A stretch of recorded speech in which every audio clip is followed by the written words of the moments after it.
आज की वीडियो में हम देखने वाले हैं पॉलिटी जीके क्विज़ के टॉप 30 ऐसे क्वेश्चन आंसर्स जो कि परीक्षाओं में बहुत बार पूछे जाते हैं, अति महत्वपूर्ण है। जितने भी एग्ज़ाम अभी आने वाले हैं, जैसे यूपी पुलिस का, एसएससी जीडी का है, आप सभी एग्ज़ाम के लिए इस वीडियो को देख सकते हैं। प्यारे दोस्तों, सबसे पहले टेस्ट के क्वेश्चन का आंसर बताइएगा। लोकसभा आयोजित करने के लिए अपेक्षित गणपूर्ति क्या है?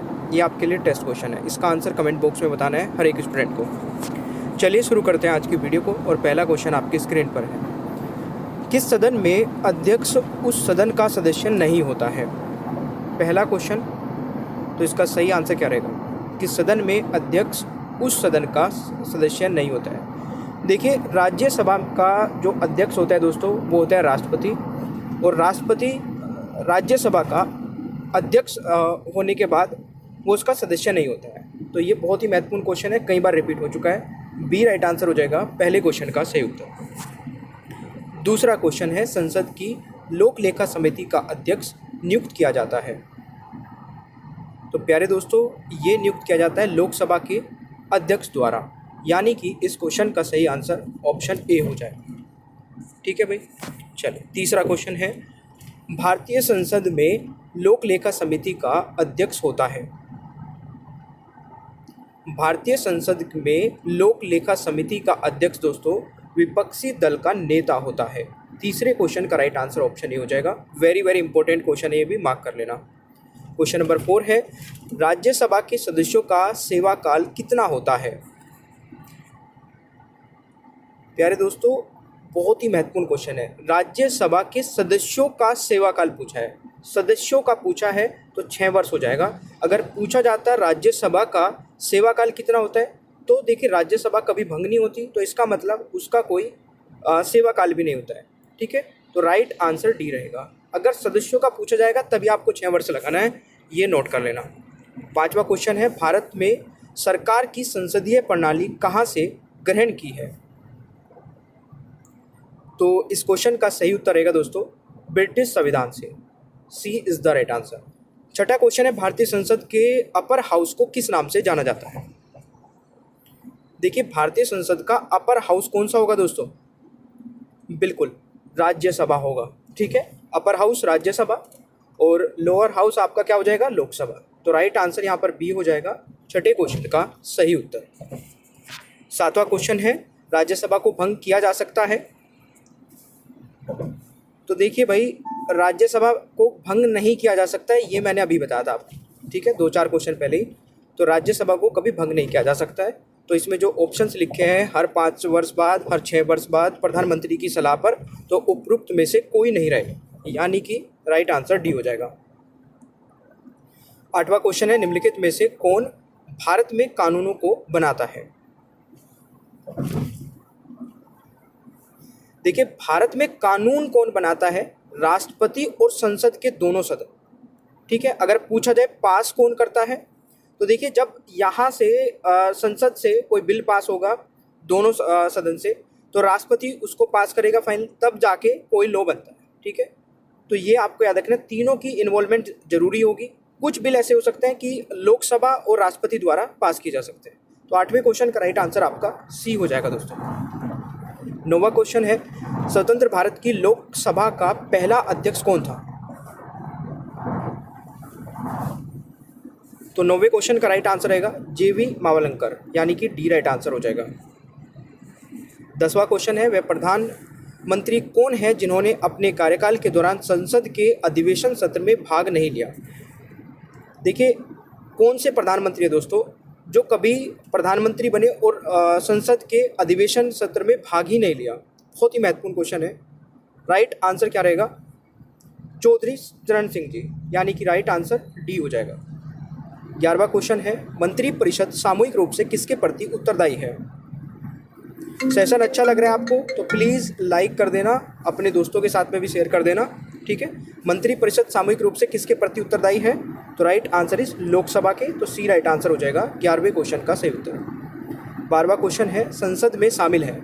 प्यारे दोस्तों, संसद जो वर्ड है ये 3 चीज़ों को मिला के बनता है। कई बच्चे जो है वो इसमें कन्फ्यूज रहते हैं, लोकसभा और राज्यसभा। देखिए, लोकसभा, राज्यसभा प्लस राष्ट्रपति, इन तीनों को मिलाकर ही संसद बनती है। तो right answer is option A, ये भी नोट कर लेना। क्वेश्चन नंबर 13 है हाउस ऑफ द पीपल को लोकसभा का नाम किस वर्ष दिया गया था? तो इस क्वेश्चन का सही आंसर क्या रहेगा? क्वेश्चन नंबर 13 का सही आंसर रहेगा दोस्तों 1954, यानी कि ए राइट आंसर हो जाएगा। ठीक है जी, चलिए क्वेश्चन नंबर 14 है भारत के राष्ट्रपति संसद के दोनों सदनों को प्रथम सत्र के प्रारंभ में कब संबोधित करते हैं?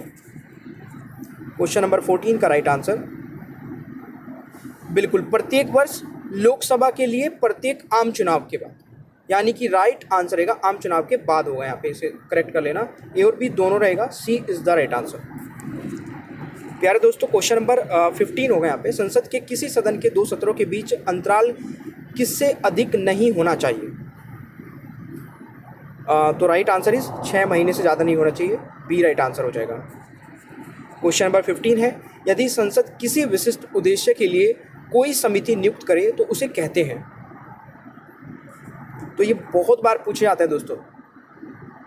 एडोक कमेटीज को बोलते हैं, तदर्थ समिति हिंदी में बोलते हैं। राइट आंसर बी हो जाएगा 15वें क्वेश्चन का सही उत्तर। 16वां क्वेश्चन है भारतीय संसद की सबसे महत्वपूर्ण विशेषता है। भारतीय संसद की सबसे महत्वपूर्ण विशेषता दोस्तों है इसमें राष्ट्रपति भी शामिल है, तो राइट आंसर इज बी।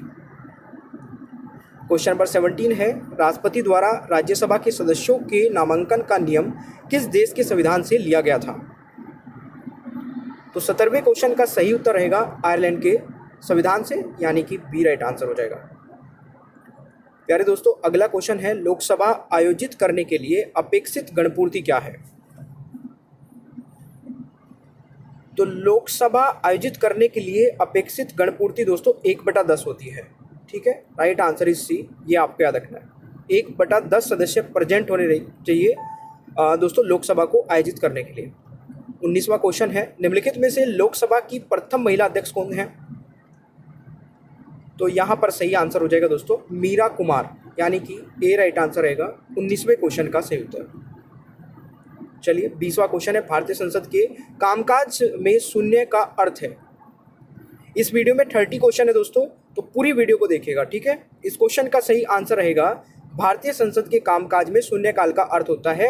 देखिए प्रश्नकाल से पहले का समय बिल्कुल सही है, सत्र का पहला घंटा प्रश्नकाल और अगला कार्य सूची के बीच का समय, जब विशेष अधिकार प्रस्ताव स्वीकार कर लिया जाए। तो ये सभी दोस्तों उपरोक्त सभी इसमें से करेक्ट रहेंगे।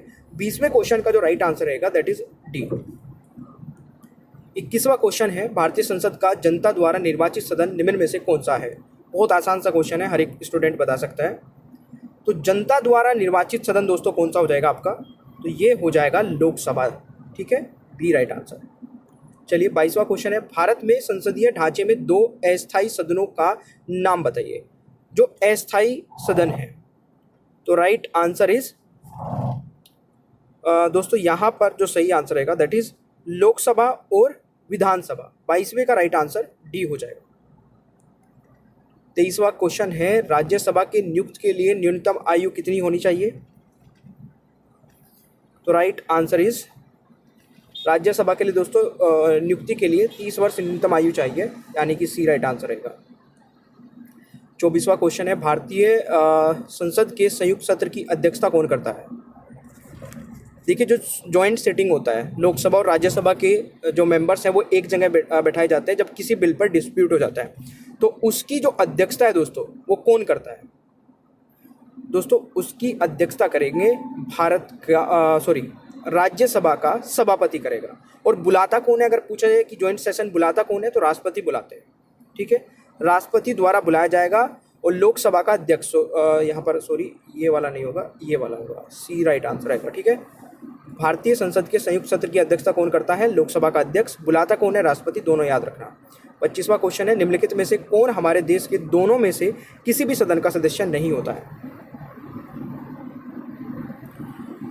तो किसी भी सदन का सदस्य नहीं होता है दोस्तों, ये कौन नहीं होता है? प्रधानमंत्री, वित्त मंत्री, राष्ट्रपति और रेलवे मंत्री। तो राइट आंसर क्या रहेगा? राइट आंसर इज राष्ट्रपति, सी राइट आंसर हो जाएगा।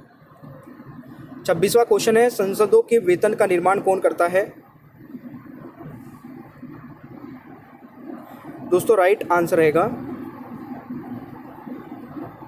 संसदों के वेतन का निर्माण कौन करता है दोस्तों? राइट आंसर रहेगा